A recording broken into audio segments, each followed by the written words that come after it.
अण्णा काय आज मेट्रोतून तुम्ही प्रचार करता महापालिकेची तुम्ही रणधुमाळी सुरू असताना मेट्रो खरं तर तुम्ही या सगळ्याच्या पाठपुरावा केला होता.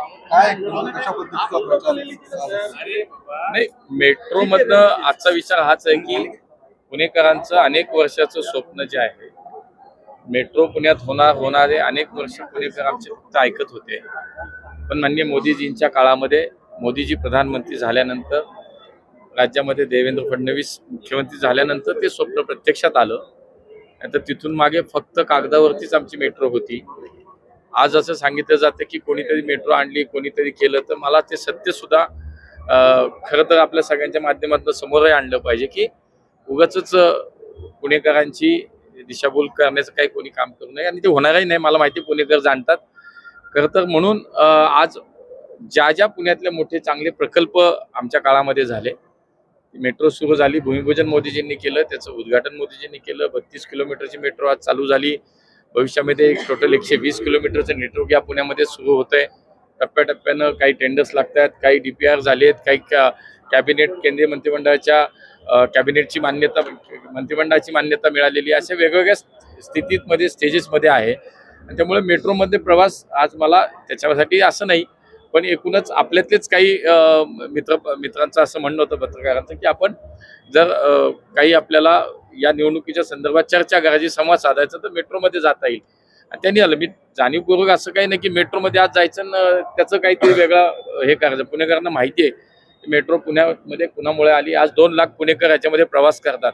त्यातल्या कोणालाही विचारा, रोज 2 लाख पुणेकर प्रवास करतात, त्यातल्या एकाला सुद्धा जर वाटलं की वेगळं मत, तर तुम्ही मला सांगा. कारण प्रत्येकाला माहिती आहे की भारतीय जनता पार्टी ही पुण्यात, राज्यात आणि देशामध्ये काम करत असताना आज ही पुण्यातली मेट्रो सुरू झाली. पुणेकरांना खूप ते आज त्याच्यातनं प्रवास करतायत. त्यामुळे सार्वजनिक वाहतूक व्यवस्था सक्षम करताना मेट्रो आणि PMPML हे दोन्ही सक्षम करणं, त्याचा विस्तार करणं हे आमचं ध्येय आहे.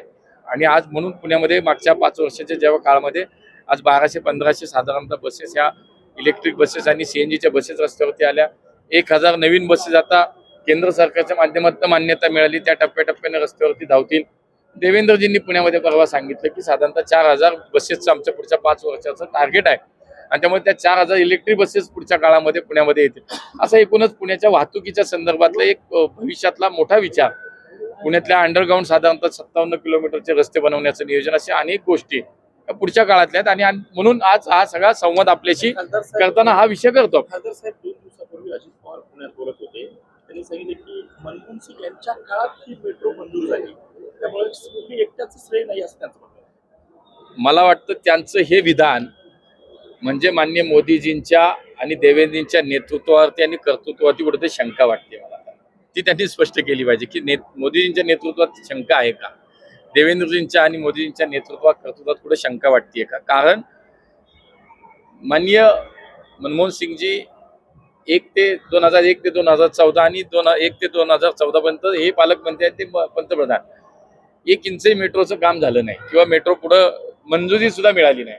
मोदीजी आल्यानंतर त्याला मंजुरी मिळाली, देवेंद्रजी मुख्यमंत्री झाले तर मंजुरी मिळाली आणि काम सुरू झालं.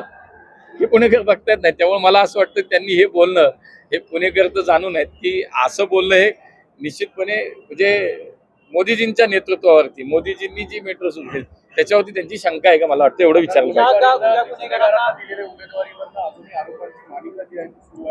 आणि शिवाय त्याला असं आहे की काही